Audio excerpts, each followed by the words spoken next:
Hi, I'm Shay Oliver. Welcome to the Priority Paradigm. I'm sharing stories of amazing people who have made radical changes in their lives for something more important.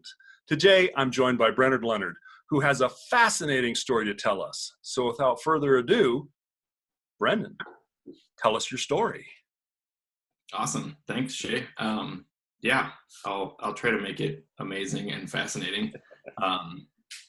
It's my story is one of kind of leaving full-time work to pursue creative endeavors as a writer. I grew up in the Midwest, went to college, got a marketing degree, decided I didn't want to go into that, got a master's degree in journalism from the University of Montana when I was 25. This is in 2004. And at that time, what do you do with a journalism degree? You go work for a newspaper. So I tried really hard to find newspaper jobs, tough, but I worked for, I guess, about a little over 4 years, 3.5, 4 years, for small circulation, suburban weekly papers. Didn't find it amazingly fulfilling. It was a tough time to be in the newspaper industry. I left to work at a nonprofit after that. And all the while I was convinced that I was going to become some sort of adventure writer. I would write for Climbing Magazine, Outside Magazine, those types of things that you picked up in the bookstore and the supermarket and, read about adventure in. And leaving the newspaper industry kind of felt like I was giving up, but on, journalism full time. But conveniently, I had taken a pay cut from a newspaper job, which was actually kind of a difficult thing to do at that time. So I had to supplement it with freelance income. So basically, I worked for, I would say probably 7 years before I started to make any inroads to before magazine editors in the outdoor industry started to listen to me. I would get a few bites here and there from somebody at Backpacker or, the smaller publications at the time. And I've just never got anything published until probably 2011. Started to get a few articles here and there. And by that time I had started a full-time working from home copywriting job with IBM, which was, one of those jobs that I would describe as my dad would, think I was an idiot for ever leaving. But a year and a half into it, I had started to start my own blog right about the same time when I got that job. I was decided I didn't want to just write for IBM. Like that wasn't my whole personality. I didn't want to fully commit to that. I wanted to have some connection to the outdoors because that's kind of what I spent all my weekends doing, was going hiking and climbing, trail running, skiing. So I started a blog called semirad.com. I just kind of thought up the name. I thought, oh, this is short. I can get a Twitter handle. I can, sounds like a good brand or a decent brand. No research, really much thought going into it. And I started to write one post every week on Thursdays. And I said, I'm going to do this until I get bored of it or something happens. And within, I guess, probably about 5-6 months, people started to, the articles started to make their way around the internet a little bit, and a few people started noticing at different websites and publications and saying, hey, we'd like you to write for us. So I started to drum up a bit of a side hustle, writing for adventure publications, not making tons of money or anything, but a few $100s a month. And at the time I was working, doing what was actually pretty fun work for a big corporation that had tons of money. I had a really nice salary to sit at home and type things, do a few conference calls. I had great health insurance. I had dental insurance, that was the only time in my life that's ever happened. But I continued for the next year and a half to try to keep growing my side business and keep writing my blog and, getting people to notice it, and try to get more articles published in magazines. And it started to grow and grow. And finally, a year and a half after I started my blog, I had been published in Climbing, Backpacker, a few other magazines. I was starting to make a little bit of a regular income from it. Climbing Magazine asked me if I wanted to be a contributing editor, which didn't really mean much. I just put my name in the masthead and, of the magazine, and, said that I would basically write for them instead of any other climbing magazine, which if you're into climbing magazines, there's only basically 3 of them right now, and they usually have been. So it wasn't that big of a stretch to say, oh yeah, I will only write for you guys. First crack at all my stories. So I started to make some inroads, and I had still had this cush job, but I'd been thinking about it for months, and I thought, you know what, I think based on what I have coming in money wise, I might be able to make a go of it. And I had been also coincidentally for about a year living in a car. I had lived in my car for, almost a year, and then I bought a van, and then I moved into a van. And nowadays, this was back in 2012. Nowadays, you see people in Sprinter vans that are all built out and, have this nice cabinetry and, you can stand up inside and cook at a little stove. And there's like maybe even a little sink in there, and for mountain bikes and stuff. I had a 2005 Chevy Astro van with I think it had 129,000 miles on it when I bought it. All sorts of problems. I emptied out my life savings, which at that time was like $6,500 to buy the van so I could live out of it. And I built a really simple platform in the back to put a bed on, and I drove around the West and, wrote about adventure while I was working for IBM. If I needed to take a conference call, I would try to be in a place where I could have access to the internet. And a lot of times I was in a Starbucks somewhere in, Bishop, California, like trying to act like it wasn't loud in there. And, yeah, sorry guys, I'm just in a little bit of a loud coffee shop. So I'm living in my van, I'm writing on the side, doing all sorts of fun adventures. At this point, I would say I've built up since 2004, about 8 years of experience, kind of spending lots of my spare time, over a month a year at least, climbing, backpacking, sleeping in tents, going skiing, backcountry skiing. And I finally get up the nerve. I'm in Salt Lake City, staying at a friend's house on his couch, and I decided I'm going to quit my job for IBM, so kind of get ready to send the email and say, you guys, thanks so much for this, but I got to put in my 2 weeks and, get done. They said, okay, if you're sure, if that's the decision you need to make, okay, great. And I had this moment going to ship my computer at this, I would get, they have so many resources as a company of 400,000 employees. If my computer broke, I would literally email someone and say, hey, my computer won't turn on. What's the deal? And they would say, okay, we're overnighting you a brand new computer with all the software on it. For you need such and such codes to get into it, access to the VPN, blah, blah, blah. It's very, and it'll be shipped right here, pick it up, put the other one in the box, ship it back to us. It'll overnight to us. Like, wow. Okay.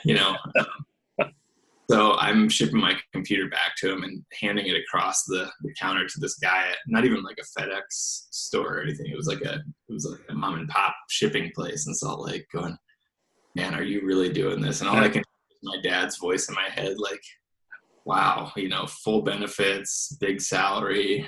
What are you doing? And I thought, this is what I got to do I have to cut the cord. This is the last secure thing that I have that holds me to a regular job. If I really want to focus on what I want to do in life, which is tell stories about adventure, I have to stop having one foot in a safe place. I have to jump in with both feet. So I ship my computer, and I go back to my friend Chris's house, and I'm like, okay, it's time to hustle now. I don't really have much money in the bank. I hope I can, pay, at that time I didn't have rent, but I needed to put gas in my van. I need to eat. I need to pay for my cell phone, et cetera, et cetera. And I'm sitting there just kind of horrified at what I've just done, thinking this may have been the worst decision of my life. And Chris comes home from work, and he actually worked for a climbing gear manufacturer at the time. And he was, well-versed with the people, this sort of idea that people eventually would quit their jobs or, to follow their dream. And I was sitting at his kitchen table, and he came in the door and he said, what'd you do today? And I said, well, I quit my job. And he said, man, that is so awesome. Congratulations. just exact opposite of what advice you would get from anyone who, had your own personal security in mind. And I kind of took a deep breath at that minute and said, oh, okay, all right, I think this might work. And, I was worried about money for a few months, and, a few contracts came in, and it became pretty clear that I wasn't going to get rich doing this. I wasn't going to, put down a mortgage pay or put down a down payment on a really nice house or drive a better car, but I could still live the lifestyle and write. And, my life since then has become, a friend who's a mentor told me, you'll be the toughest boss you ever had, when you work for yourself. And I, probably daily think about how right he was, how much you will work from your home in order to avoid working 40 hours a week for someone else at an office. And every time I take a job or I do my own thing, or I, sign a contract to do something else or whatever, I always have to remember the 2 points are to make art and tell stories. And number 2, my own personal freedom, that I don't have to commute. I don't have to do things I don't want to. If I want to travel, I'll travel. I can blow the money. I can, I am responsible just to my own bottom line and to the dream, I guess, whatever that is. So it's been an interesting ride. And, there's about 1.5 years or 2 years there where I made every decision I made the opposite of the secure decision. I kind of said, well, what would a person who grew up with your upbringing do in this situation? They would, they would keep the steady job. They would, instead of, they would not move out of their apartment and move everything into a van, and live out of it. They would, not buy a crappy vehicle with their life savings. Number one, they would have way more money in the bank at age, I was 32 then, they would have a 401k, they would not pay their own health insurance, so I did that for about 2 years, and what resulted is this life now. And it's been a very, very fun thing.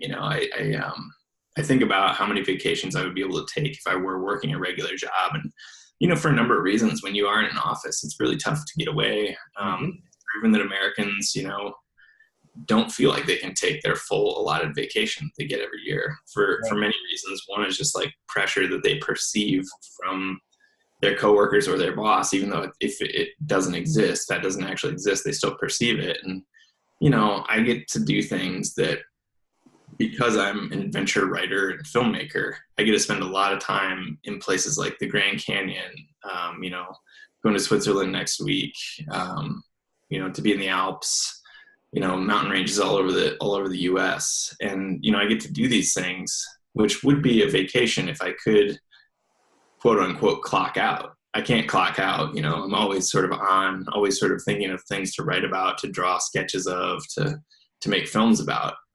But if I had worked a real job, I may not be in those places in the first place. So it's sort of a semi-paid, semi-vacation lifestyle a lot. You're never quite on vacation, but you get to go to a lot of places that are really cool. And I never would have been able to be in those places for as long had I stayed in that career. So I guess that's probably the part of my story that's most relevant to the audience you're speaking to, I guess. Cool. Well, that is actually really cool. So you actually did the van down by the river from the Saturday Night Live sketch. You actually did that for a while. What's funny is I have my friends in high school, we sort of just like for the variety show for the school. And it's a really small town in Iowa. We weren't in theater or anything. We did the Matt Foley skit on stage, and I was not Matt Foley. My friend was, and I only had one line in the skit, and I have a copy of this. I put it on Vimeo for those guys, but I say, and this is verbatim from the Saturday Night Live skit where Matt Foley asks one of the kids, "What do you want to be when you grow up?" And I say, "I want to be a writer." Matt Foley tells me, that you're gonna, if you want to be a writer, I can't see too well. Is that Bill Shakespeare over there? And then he says to me, "You're gonna end up living in a van down by the river." And I guess 2013, I had achieved both of those things. So I was a full-time adventure writer living in a van. That is awesome. That is really fun. cool. So was it, as you look at it right now, was it all worth it? I mean, there was really no cost, to me. All there was is this initial decision to jump, really. It was like, when you think about it, like, yeah, I wasn't risking a lot. And a lot of that becomes because of, I was just talking to my dad about this last week. Things really hit the fan. I can go live with my parents for, a few weeks or whatever. They live in Iowa. They live in a small town in Iowa, which is not really conducive to the way I make a living. Adventure storytelling, I kind of more or less need to be in a place with mountains or, access to things like that. But yeah, I mean, really, I'm not risking that much. And I was already homeless. I had a van to sleep in. And, by the time I was 32, I had a lot of friends who had, if not a guest bedroom, a couch,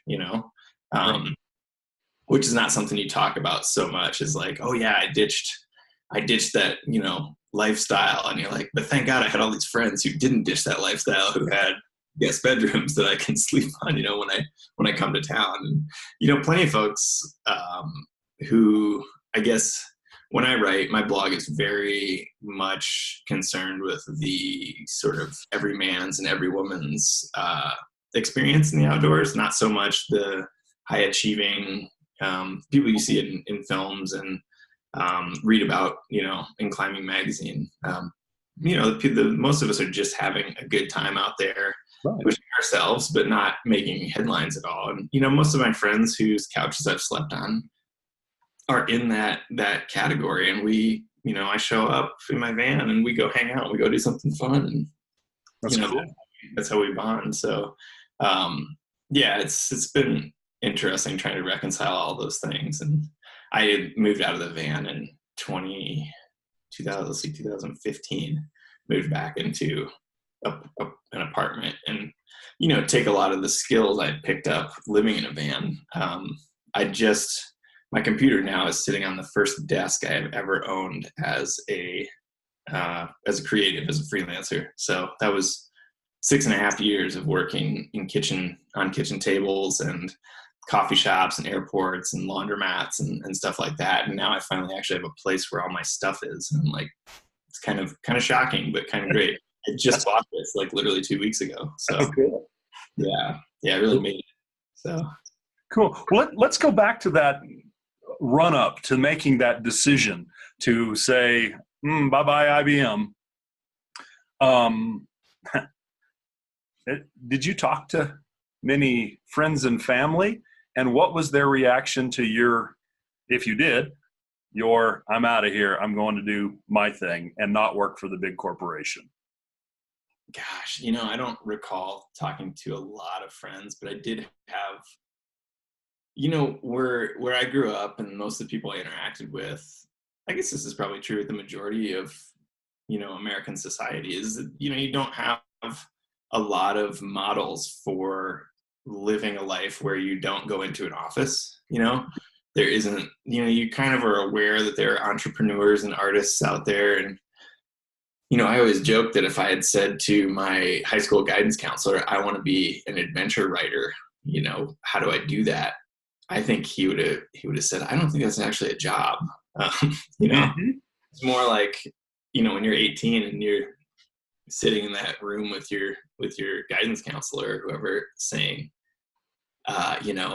okay, what's next? And they're kind of asking you, what do you want to do with the rest of your life? Because, if you want to be a doctor, you got to get started on that stuff when you're 18. And to ask an 18-year-old kid, what do you want to do with the rest of your life? Is like, boy, that's pretty heavy, So I didn't have that, but I encountered those people through writing about the outdoors and sort of making a sort of name for myself or exploring those sort of freelance opportunities, So I had a few role models where I started to see like, this person didn't go to film school, yet they're a filmmaker and they have a day job. How did they make this happen? And, it just finally became clear that there's not like special people who just get, nobody applies to, a job being a freelance writer and somebody says, okay, good, here you go. Here's, 50 grand a year. Do what you will with it.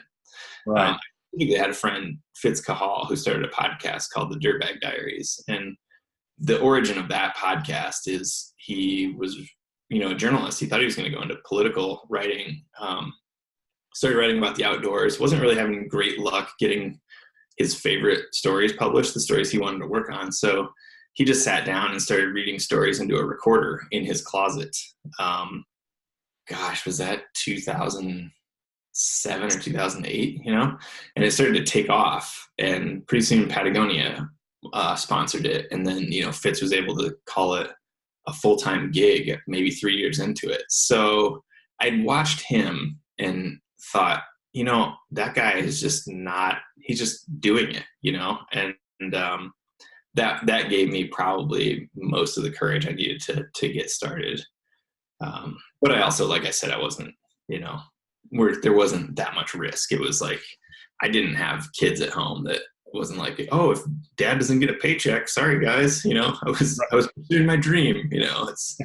It's a lot different when you have a lot of things, a lot of commitments like that. And I was a youngish single guy. So with all I had in debt was student loans. So, yeah.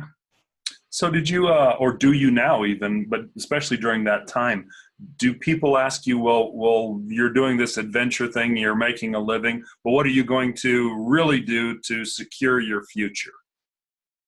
Oh, no, nobody's asked me that, I do have like a little tiny bit of money in a retirement account. Finally, I'm like starting to do that, but yeah, I mean, is anybody's future really secure? I don't know. That it just seems like, we've all heard stories of the person who, works their whole life and retires at 65 and, 6 months into retirement has a heart attack on the golf course. And, we're in a weird confluence where there isn't that sort of 401k secure job doesn't exist anymore. You can't work at the Ford plant your whole life and then retire with a pension. Right. Sometimes teachers can, but yeah, I think everybody's trying to figure that out right now. And I certainly don't have it figured out. But I don't have a ton of stress about retiring. I feel like I have a skill that I hopefully can do until very late in life with writing. And if it's as all consuming as it is right now, I will be doing it until then, because I don't ever foresee a future where I'm like, good, that's done. Like now I can just golf or whatever, and I have a couple friends who are retirement age, and, one of my uncles was, he's a dentist and he loves what he does. And, I asked him about retirement a few years ago and he said, I've thought about it a little bit, but I'm really at the point where I feel like I'm doing my best work I've ever done, my skills and my knowledge at this point. And he's actually enjoying the work. And, yeah, a lot of people, it was this sort of revelation to me, because my dad had just retired and I thought, oh yeah, he's so glad to be done. But my dad didn't love his job every day. And, my uncle maybe does. So hopefully I'm at a space where I can keep doing it in some way until then. I don't know, nobody's got a secure future for real, but yeah, we're trying. Cool. So as you were working at IBM, did you find yourself getting more and more reluctant or more and more unhappy with having to put in the hours for them as your head said, I need to go that way? The work was actually really cool for most of my stint there, especially the first few months there. I was actually getting to write about the history of the company, which is kind of the history of computers in the that's cool. in the 60s and 70s. It was really interesting to me, even though I'd never thought, this would be something I would love to research, but it was super cool. And it wasn't so much the having to put in the hours for them, because I was getting compensated really well. I was like totally fine. I saw the paychecks and I was like, that's cool. But to kind of to be available. And I think this is common for a lot of people's jobs where they work from home. There's like a chat client, where it pops up on your screen and your boss can kind of hit you up at any time. And, they kind of expected, and, rightly so, that you would be available for that. So you could be popped up like, hey, how's it going with that project, Brendan? I just want to check in. I had a few questions, and, being around for conference calls and stuff like that. And it just kind of I didn't love that part. I really like to be left alone so I can go, do what I consider the creative process, which is sometimes doing laundry. Sometimes it's going for, a 20-mile run. Sometimes it's, whatever it is until I come up with the idea or whatever. And yeah, it's cool. That job was great for sure. And, I think a lot of people would question walking away from it, but yeah, I think it was the freedom that was the most. It was like, I'm at home, okay, but I have to stay at home and I have to be available on this computer. So I'm kind of just like the word house arrest is a little aggressive, but it kind of feels like it. You're like, yeah. Oh, I can't, okay, but I can't go do that, and like, I want to be, I don't get paid by the hour to do anything anymore, except for like film production work or whatever. And that's, but most of the time it's just, hey, we want this thing done. How much money do you need to do it? And I say a price and they say, well, that's a little high. And then they say, okay, yeah, sure. And I don't keep track of the hours I put into things because it's sort of, I feel like structure is so, difficult to structure. Is kind of bad for creativity in my mind. There are studies that say this. It's bad. So I don't want to sit down and go, okay, now I have to do this drawing for a company and I can spend 4 hours on it, or it's not worth my time. Some projects you nail it in an hour and you're like, wow, I just made X amount of dollars in an hour. And sometimes it takes you 4 days and you're slapping your forehead going, I'm getting, I should go work at Subway instead and make more money, Sure. So yeah, like the freedom is the most important thing to me, and the ability to come up with projects on my own. Like most of what I do is my own idea most of the time. Occasionally I get, someone will reach out and say, hey, we'd like you to draw, a chart for us or a series of charts for our company because we like your style. So can you do that? And I say, okay, yeah, I can wrap my head around making something for you guys. If you like the sense of humor that I exhibit on a daily basis on Instagram, sure. But you know what you're getting into already. So, it's not like I have to really conform to something that I don't believe in. Sure. Yes. Yeah. Very cool. So what did it feel like those first few weeks after the computer went back to IBM and you had that sense of freedom? What was the experience like for you? Oh man, it was kind of gradual. This process of, it was like, yeah, the first day is sort of terrifying. You're like, oh, I could take the day off, but you're not going to because you're totally worried about, how, if you have any money coming in and you're doing the math and thinking, okay, I have this much money in the bank. And if I do this person will pay me, I think on the 15th, maybe. So hopefully I have enough money. But, I had worked in offices for 7 years and then started working from home. And one of my first few weeks working from home as a copywriter for IBM, I went to the coffee shop by my house and just took my computer over and, got on the internet and sat down. This guy sat down next to me and he was kind of chatting me up and said, how's it going? I said, I just started this job where I'm working from home. I'm just kind of figuring it out. And he said, what, like how much time to spend? And I go, yeah, it's like, do I show up from 9 to 5? I had a conference call at 7:30 this morning. Like, what's the deal? And he said, well, think about this. When was your last office job? And I go, oh, like 2 months ago, and he goes, well, how much time did you think you worked there per day? And I go, oh, 8 hours. And he goes, if you're standing around talking at the water cooler, going out lunch, you're walking over to your boss's, desks. How was your weekend? And people are coming up to you and talking about stuff. I'd be surprised if you worked 6 hours. And they said, okay, huh? And he goes, so work 6 hours. And he goes, make them good. I go, okay, well, all right. So I think about that, and I don't have anybody to come up to me and interrupt me at home. So sort of this gradual, loosening of the idea of work, where creative work becomes, especially when you're doing your own thing, it's like, it's whatever I need to do to create stories.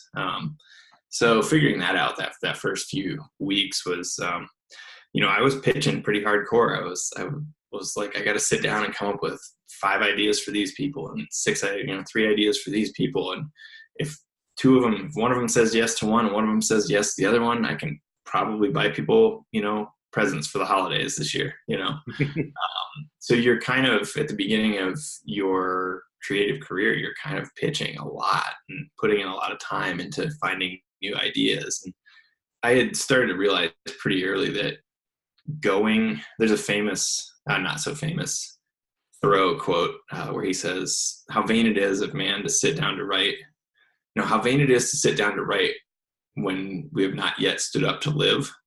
And I think about that a lot. It's, to have something to say first, right? So I write a lot from the first person perspective because it's more efficient. And it's also my best thinking time. So I do need to go out and do things. So I have experiences so I can then share them with people and write about, the funny things we do or the hard things we do or the, whatever it is that I'm going to write about that week. So there's this combination of, I should say yes to this trip and I should go for this thing and that thing. And, I think the first year of work, I said, I have to say yes to everything, like literally everything. If someone says, hey, do you want to write this piece? I have to say yes to it. And making some sort of smart business decisions helped. But, I don't go back and look to see how much money I made that first year. I don't think it was very good, but it's always changed. And you always have to, if you want to maintain freedom, you have to, be flexible and be, especially in today's media environment, you can't say, I just do this. Right. I just do X. I don't do Y. You have to kind of be open to it and say, people aren't consuming that type of media anymore. I need to sort of pivot and try to make this media. I remember, it was the first, I guess it was like 4 months before, it wasn't even 4 months, it was 3 months. And then I got sort of a good contract from a gear company, an outdoor gear company, and kind of made a little bit of my worry go away. I was at least every month that'll be there, Sure. No matter what. But it ended up being a very, you look on Instagram and you see people doing the hashtag van life, and it looks like a lot of fun. I was not doing that. I was trying to run a business. So it would be, I lived in a van, but I was more trying to find Wi-Fi and coffee shops and libraries around the West and, using my Wi-Fi hotspot and sitting in the back of my van, typing things at like 10 p.m. You were just more like sort of functionally homeless, for lack of a better word. And, and it kind of felt ridiculous at times. Like, are we really doing anything? But you could be in Zion National Park on a Tuesday and go for a day hike and then work for 2 days and then drive to the Grand Canyon or whatever. So that it really, really was cool.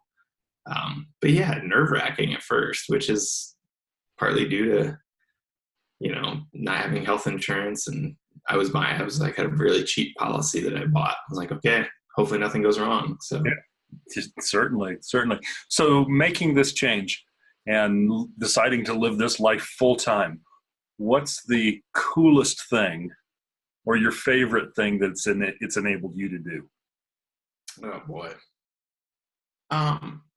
Honestly, I can go out for breakfast on a Thursday, and that's cool. I can my girlfriend's also a writer.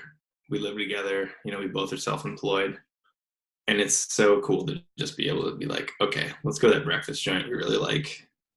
It won't be crowded because it's not a Saturday, and we'll just go, and then we'll start our work day after that. And it's so pedestrian. It's not even, I've done a lot of really cool stuff. I've got to climb and ski volcanoes. I'm going to Switzerland next week for, I think, the fourth or fifth time, for work, and if I balance the books on the trip, I'll probably lose money on it, but come on, what am I going to do?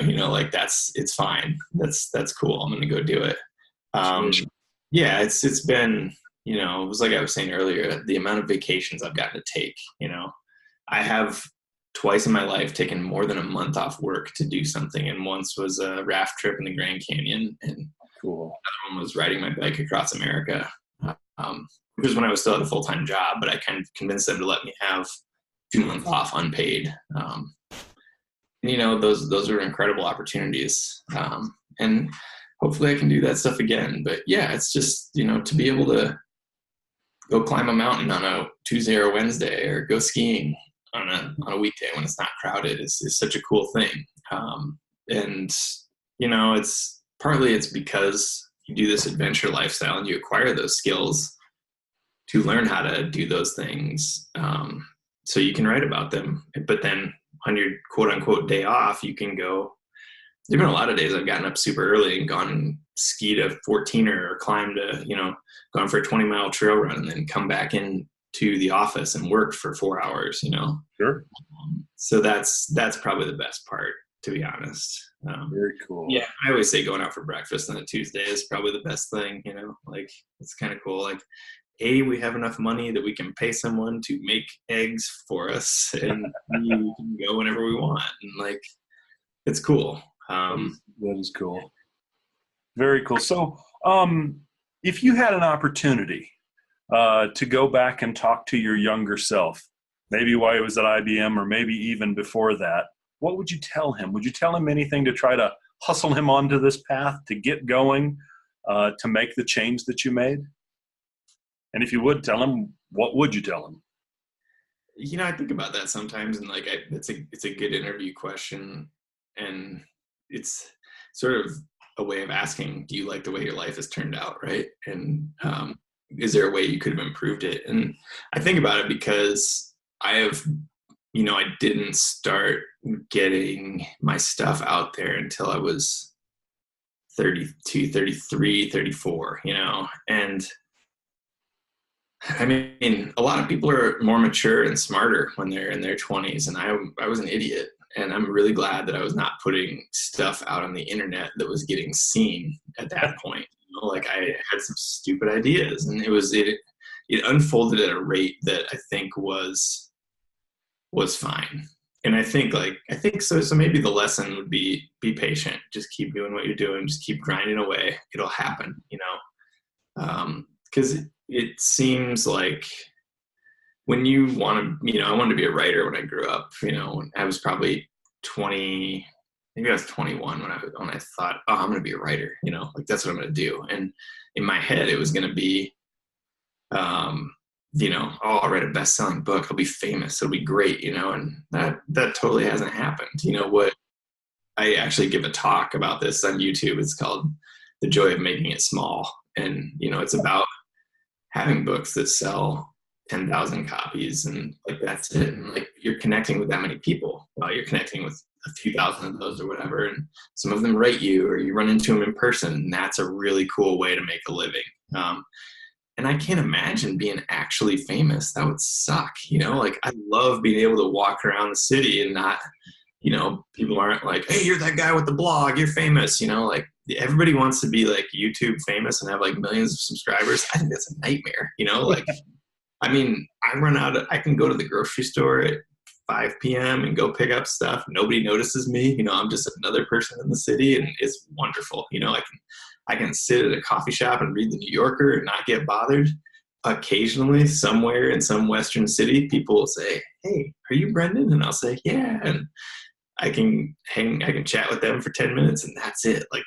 It's this sort of level of success where, it's cool. I'm making a living. A few people are, the work is meaningful to them, but you're not God, I don't want to say thank God I'm not a best-selling author, because that would be really great, but it's pretty cool not to be recognized. Sure. That's a cool perspective. That's a very cool perspective. So maybe you've done this, but if you had an opportunity to come across somebody who was thinking of making a major change, of quitting their job and following their dream, whether it was writing or whatever it was, what's the one thing you would tell them? When I was actually getting divorced in 2008, and one of my buddy from high school, who I still hang out with, I was talking to every friend of mine about it. Like, I don't know, is this the right thing? And he said, well, one way or another, buddy, it'll work itself out. And there's psychological studies, that prove that your happiness level will not change no matter what decision you make. If you decide to get divorced, if you decide to stay married, if you take the job, if you quit the job, if you, and it's, your brain returns to the same level of happiness. So I think you might as well make the thing that you're curious about, make that move. So you stop being curious about it. You're wondering about it for a reason, what is the absolute worst case scenario? Okay, you quit that good job. I mean, are you going to end up in a really bad situation because of it? Potentially. If you have any sort of grit, and you'll probably get through it in a really good way, in a transformative way, but yeah, I don't know if working for yourself is for everyone. I think I hear from a lot of people, like, oh yeah, I have to go into an office. It's like, even friends of mine who are freelance feel like they have to go into an office where other people are working, so they will get to work. Like, some people are unable to focus at all, like, oh God, I would just be doing laundry all day and, going through Facebook and stuff. And I think, yeah, I do a fair bit of that too, but I just consider it part of the process. Right. Yeah. So I don't know. I mean, it works out. It always works out. It's not worst case scenario. You get some health insurance, I guess. Sure.